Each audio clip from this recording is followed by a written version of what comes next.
ഈശോമിശിഹായ്ക്ക് സ്തുതിയായിരിക്കട്ടെ. വിശുദ്ധ മർക്കോസിൻ്റെ സുവിശേഷം 7-ാം അധ്യായം 1 മുതൽ 13 വരെയുള്ള തിരുവചനങ്ങളാണ് ഇന്ന് ധ്യാന വിഷയം. ഏറെ ധ്യാനിക്കേണ്ടതും പ്രാർത്ഥിക്കേണ്ടതും ജീവിക്കേണ്ടതുമായ ഒരു തിരുവചന ഭാഗമാണ് ഇന്ന് നമുക്ക് ധ്യാനിക്കാനുള്ളത്.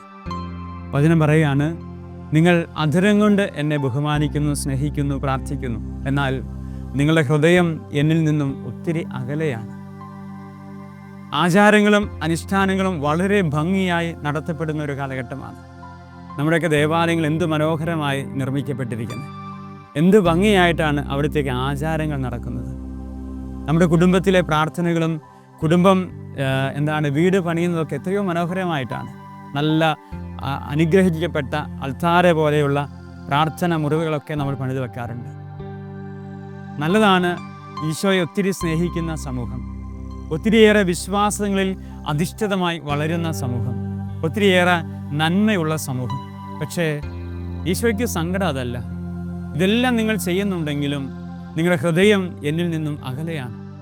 ഇപ്പോൾ നിങ്ങൾ പല പിടിവാശികൾ നടത്തുക. നിങ്ങൾ കൈ കഴുകാതെ ഭക്ഷണം കഴിക്കുന്നതിനെക്കുറിച്ച്, നിയമങ്ങൾ ലംഘിച്ച് ജീവിക്കുന്നതിനെക്കുറിച്ചൊക്കെ നിങ്ങൾക്ക് ഒത്തിരി പിടിവാശികളുണ്ട്. അതൊക്കെ നല്ലതാണ്. പക്ഷേ നിങ്ങളുടെ ഹൃദയം എവിടെയാണ്? ഹൃദയത്തിൻ്റെ വലിപ്പം എന്താണ്? ആത്മാവും തമ്പുരാനും തമ്മിലുള്ള ബന്ധം എന്താണ്? പ്രിയപ്പെട്ടവരെ, ഇത് പരിശോധിച്ചില്ലെങ്കിൽ വലിയ താമസമില്ലാതെ നമ്മുടെ ആത്മീയതയെല്ലാം നഷ്ടപ്പെട്ടു പോകും. എന്തുകൊണ്ടാണ് ഇന്ന് ആധുനിക തലമുറയ്ക്ക് വിശ്വാസം ബോധ്യങ്ങളില്ലാതെ പോകുന്നത്, വിശ്വാസത്തിൽ ആഴപ്പെടാതെ പോകുന്നത്? ഇതെല്ലാം ഒരു കാട്ടിക്കൂട്ടലുകളായി പോവുകയാണ്. ഇന്ന് പ്രത്യേകിച്ച് കുറേ തെറ്റിദ്ധാരണകളുടെ ഒരു കാലഘട്ടമാണ്. എന്താണ്? വസ്ത്രങ്ങൾ ഇടുന്നതിനെക്കുറിച്ച്, ആഭരണങ്ങൾ അണിയുന്നതിനെക്കുറിച്ച്, പൊട്ടുതൊടുന്നതിനെക്കുറിച്ച്, കൺമഷി എഴുതുന്നതിനെക്കുറിച്ച്, ഇതിനെക്കുറിച്ചൊക്കെ നമുക്ക് വ്യഗ്രതയാണ്. ഇതൊക്കെ ചെയ്താൽ തമ്പുരാൻ കേൾക്കുമോ? കൂടോത്രങ്ങൾ അങ്ങോട്ട് തിരിച്ചു വെക്കണോ, ഇങ്ങോട്ട് തിരിച്ചു വെക്കണോ, ദിശ ഏതാണ്? ഇതൊക്കെയാണ് നമ്മുടെ വിഷയം. ഇതൊന്നുമല്ല വിഷയം. 5 സെൻറ് ഉള്ളവന് എന്താണ് ദിശ എന്ന് പറയുന്നത്? 5 സെൻറ് ഉള്ള മനുഷ്യന് എവിടെയാണ് സ്ഥാനം എന്ന് പറയുന്നത്? 5 സെൻറ് ഉള്ള മനുഷ്യന് എവിടെയാണ് പോക്കുവരവുകളുള്ളത്? അവനുള്ളത് 5 സെൻറ്റാണ്. അതിൽ അവന് വീട് വെച്ചേ മതിയാവുള്ളൂ. പൊട്ടുതൊടുന്ന മക്കളെക്കുറിച്ച് നമ്മൾ തെറി പറഞ്ഞുകൊണ്ട് നടന്നിട്ട് കാര്യമില്ല. ആ മക്കൾ തെറി പറയുന്നതിനനുസരിച്ച് അവർ നമ്മളിൽ നിന്ന് അകന്നു പോയിക്കൊണ്ടിരിക്കും. നിയമം അനുസരിച്ച് നമ്മൾ ജീവിക്കാവുള്ളൂ എന്ന് കടുംപിടുത്തം പിടിച്ചിട്ട് കാര്യമില്ല. കാരണം കാലഘട്ടം വേറെയാണ്. ആത്മീയത കാലഘട്ടത്തിനനുസരിച്ച് പരിവർത്തനം നടന്നില്ലെങ്കിൽ കൈവിട്ടു പോകുന്ന മനുഷ്യരെക്കുറിച്ചുള്ള ദുഃഖങ്ങൾ ദൈവത്തിൻ്റെ മുമ്പിലുണ്ടാകും. അതുകൊണ്ട് പിടിവാശികൾ നല്ലതാണ്. അമിതമായ പിടിവാശികൾ ആപത്തിലേക്ക് നമ്മളെ കൊണ്ടെത്തിക്കും. കുടുംബത്തിലും അങ്ങനെയാണ്. പിടിവാശികളൊക്കെ നല്ലതാണ്, പ്രാർത്ഥിക്കാനുള്ള പിടിവാശി. പക്ഷേ മനുഷ്യൻ്റെ ഹൃദയത്തെ തിരിച്ചറിയാതെയുള്ള പിടിവാശികളൊക്കെ ആപത്തിലേക്ക് നമ്മളെ കൊണ്ടെത്തിക്കും. അതുകൊണ്ടാണ് ഈശോ പറഞ്ഞ്, നിങ്ങൾ കൈ കഴുകുന്നതിനെക്കുറിച്ച് ഇങ്ങനെ വേവലാതിപ്പെട്ടിട്ടുള്ള കാര്യം അതല്ലല്ലോ ഇവിടെ വിഷയം. ഹൃദയത്തെക്കുറിച്ച് നിങ്ങൾ പരിശോധിക്കുക, അതാണ് വിഷയം. പുറമേ നിന്ന് അകത്തേക്ക് പോകുന്നില്ല, അകത്തുനിന്ന് പുറത്തേക്ക് വരുന്നതിനെക്കുറിച്ച് നിങ്ങൾ പരിശോധിക്കുക, അതാണ് ഇവിടുത്തെ വിഷയം. പ്രിയപ്പെട്ടവരെ, വെറുതെ ഇങ്ങനെ പുറംപോക്കുകളിൽ നമ്മൾ നമ്മുടെ ആത്മീയതയെ ഒതുക്കിക്കളയരുത്. എന്തെങ്കിലുമൊക്കെ പ്രതിസന്ധി ഉണ്ടാകുമ്പോൾ കാരണം നീയാണെന്ന് പറഞ്ഞ് നമ്മൾ മാറ്റി നിർത്തരുത്. നമ്മൾ ഒരുമിച്ചിരുന്ന് പരിശോധിക്കണം. ദൈവമേ, എവിടെയാണ് എൻ്റെ പരാജയം ആരംഭിക്കുന്നത്? നിയമം നല്ലതാണ്, പക്ഷേ നിയമത്തിൽ ആത്മാവ് ഇല്ല എന്നുള്ളതാണ് നമ്മുടെ പരാജയം. നമ്മുടെയൊക്കെ കുടുംബം മനോഹരമാണ്. പുറത്ത് കാണുന്നവർക്ക് എന്ത് രസമാണ്, എന്ത് നല്ല മണിമാളിക പോലത്തെ വീട്, എന്ത് നല്ല മനുഷ്യരാണ് അവിടെ ജീവിക്കുന്നത്. പക്ഷേ ഉള്ളിൽ ജീവിക്കുന്നവർക്കാണ് അതിൻ്റെ കരച്ചിലിൻ്റെ നിലവിളിയുടെ ശബ്ദം അറിഞ്ഞുകൊണ്ടിരിക്കുക. ഒറ്റപ്പെടലും ഏകാന്തതയുമാണ് അവിടെ. പരസ്പരം മിണ്ടാൻ സമയമില്ല, സ്നേഹിക്കാൻ ആരുമില്ല, കരുതാൻ ആരുമില്ല.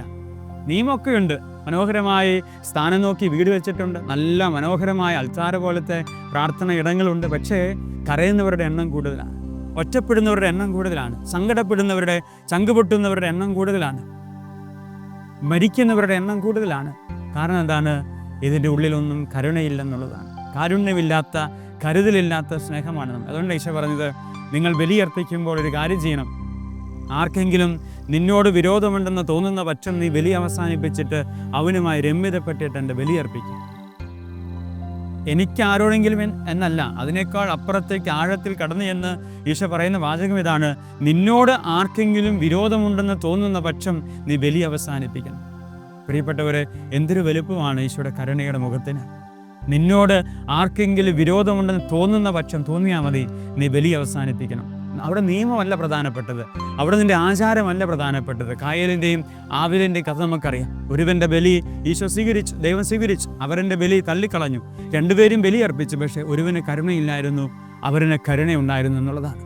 എനിക്ക് അതുകൊണ്ട് ഹൃദയം കുറേ കൂടി പരിവർത്തനം ആവശ്യപ്പെടുന്നുണ്ട്. സ്നേഹിക്കാൻ കഴിയുന്ന, ചേർത്ത് പിടിക്കാൻ കഴിയുന്ന, കരുണയുടെ മുഖമായി തീരാൻ കഴിയുന്ന ആ ജീവനുള്ള ആത്മാവിന് വേണ്ടിയിട്ടാണ് നമ്മൾ ദാഹിക്കേണ്ടത്.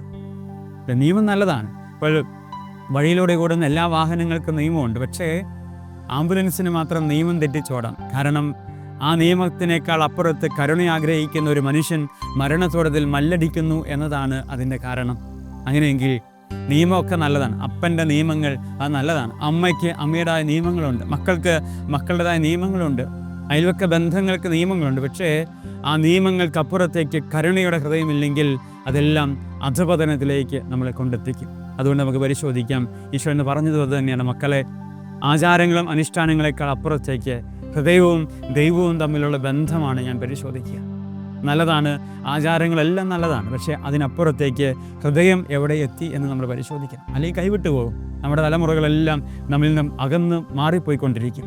അതുകൊണ്ട് ഹൃദയത്തെ പരിശോധിക്കുന്ന, ആത്മാവിൻ്റെ വളർച്ചയെ പരിശോധിക്കുന്ന ആത്മീയ മനുഷ്യരായി ജീവിക്കുവാൻ ദൈവമേ കൃപയേകണമേ നമുക്ക് പ്രാർത്ഥിക്കാം. ദൈവം അനുഗ്രഹിക്കട്ടെ.